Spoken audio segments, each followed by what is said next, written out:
Hello dear guest, this is your host Marin speaking. Welcome to our humble apartment. We really hope you will enjoy your stay here.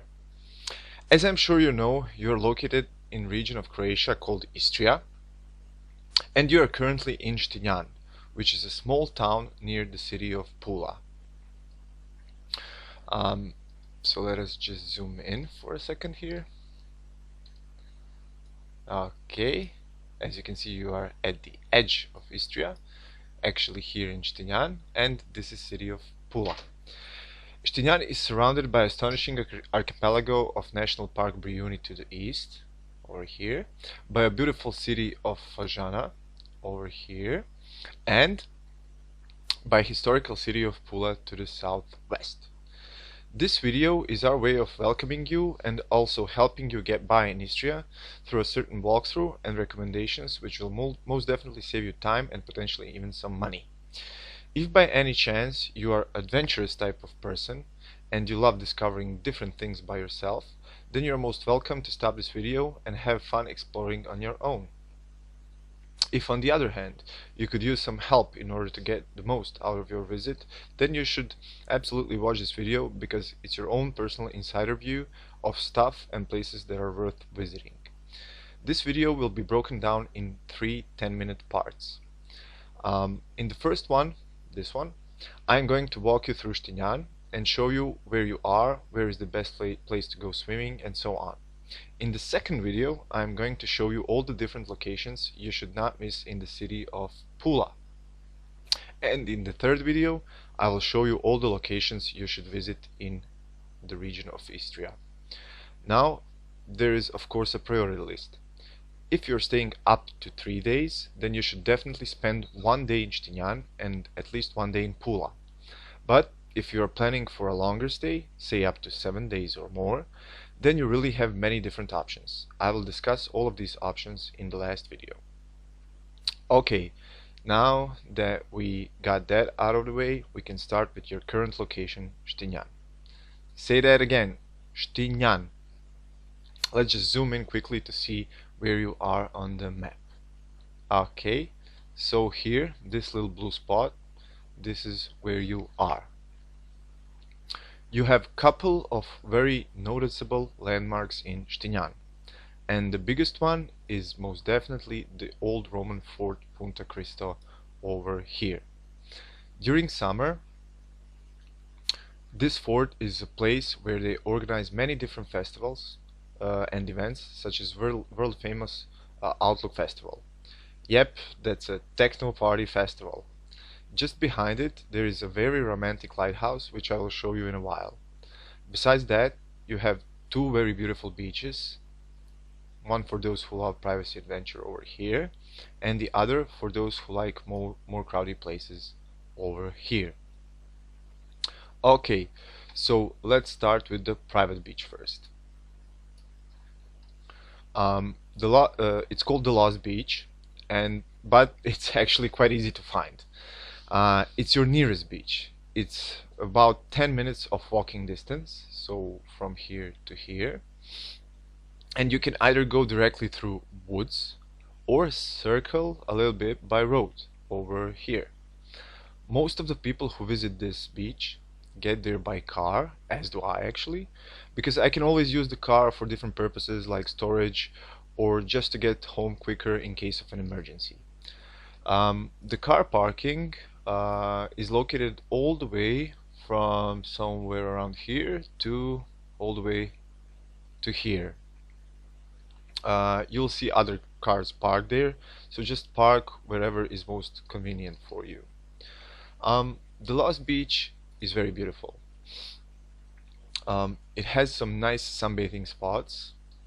It has little coves, and here underneath these 2 trees is our favorite shaded beach spot.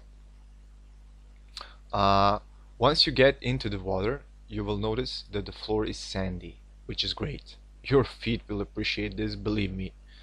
And while you're in water, you should absolutely take a swim all the way to the old breakwater wall over here. Sometimes it's not visible from the beach because of the high tide, but don't let that fool you. It's there.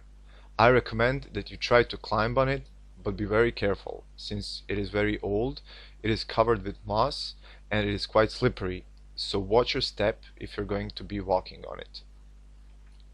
Just behind the old breakwater wall there is a jumping block. It is around 2 meters high and easily climbed, as there are steps, but you should anyway be careful since there are no lifeguards anywhere near, and I kindly advise that you always go with someone in your company. Other than that, this is a great place to practice your jumping skills. All in all, this is a nice, quiet, private beach with lots of stuff to keep you entertained, and you will never ever find more than 20 or 30 people in this whole area over here. Okay, so if you're adventurous type of person, and even if you're not for that matter, I most definitely recommend taking a walk down this road to explore the beautiful shore surrounding the peninsula. First of all, when you start walking, you will encounter the old quarry, where you will see big chunks of stone blocks piled up. Once you pass the quarry, try to keep walking near the seashore. Okay, so somewhere over here. You will find a small road there that will lead you through the bushes. Okay, so this is insider tip. So just try to try to listen carefully and really execute this. So you will find a small road. There will be a couple of crossroads on your way, but keep in mind to always stay near the shore. After a while, you will exit the bushes and discover some of the most beautiful beach spots with breathtaking views. This one here is my favorite. It is a great place for you to sit, relax, maybe even meditate or read a book. Usually there is no one there, with some exceptions, maybe 1 or 2 persons, but normally you should be alone. Check it out, you will thank me later. Did you notice the Fort Punta Christo above? It's quite huge, isn't it? We will come back to it later. Okay, so if you keep walking further, you will discover different caves, coves, and beach spots. Just keep walking down to the edge of the peninsula until you get all the way to the lighthouse. There's a cool story about the lighthouse actually. There's this family living in the house over here. It's called Daniel's lighthouse, and obviously Daniel's family lives there. No, this is not the house. This is some of the views, and he has built this rope bridge, which I will show you later on the map, just beside of the lighthouse. So this is the house where he lives, and it's open for you to come and visit almost everything. Nothing is out of limits except walking into the house. Be sure to check this place out, because I'm not going to tell you all the details. Over here is the bridge that I was showing you earlier. Okay, so on your way back, you can go uphill to visit the fortress Punta Christo, and as I mentioned earlier, it is a historic Roman building used to fight off the invaders. Now it is quite big tourist attraction where different events such as concerts and festivals are organized.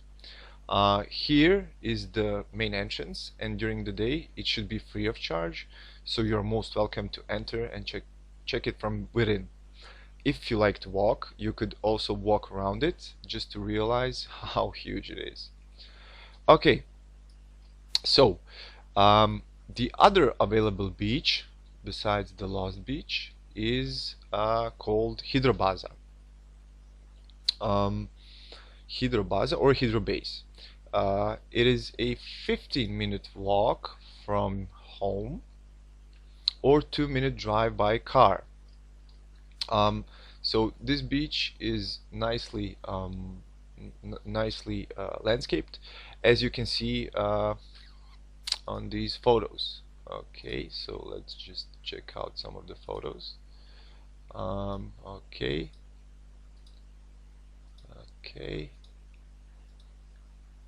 so very nicely landscaped, a lot of people there. It has many interesting attractions. You can find many interesting attractions there, such as beach volleyball, kids playground, beach bars, fast food restaurants, etc. So all in all, this is the main beach of Štinjan, and it is a nice place where everybody comes for a swim. Other than that, if you have time, you can maybe visit town square, which is here, or some of the other landmarks in vicinity displayed on Google Maps, such as Fort Grosso or whatever. Here are some other useful tips. This here is a small store near the square, so it's pretty close to you, maybe 3 to 4 minutes of walk. But it's somewhat expensive, so try to buy only the necessities here. For bigger shopping, you should maybe go to Pula and visit grocery stores, big grocery stores like Lidl or Kaufland. For dinner in Štinjan, I would recommend Grill Bar Campo here. Check out their Facebook page and browse through their menu. They are fabulous and not that expensive. Just for info, one main meal per person is around 10 euros and beer is around 2 euros. Okay, let's go on. If you decide to go to Pula, to the city of Pula, right, you have 3 options. If you go by car, it will take you 5 minutes, maybe 10, on this road over here. And if you are going by bus, there is option to go by bus. There is a bus station in Štinjan over here. That will cost you 11 kunas, which is around 1.6 euros. Also on the bus station, you have an ATM. You have actually a couple of different ATMs over the in the Štinjan, but here is maybe the closest one to you. And of course, you can. The third option of going to Pula is to go walking if you are really walking type of person, and that will take you 45 minutes to 1 hour. And that will be all for Stinjan. In the next video, I will walk you through the beautiful city of Pula. In the meantime, enjoy your vacation and try to make the most of it. Cheers!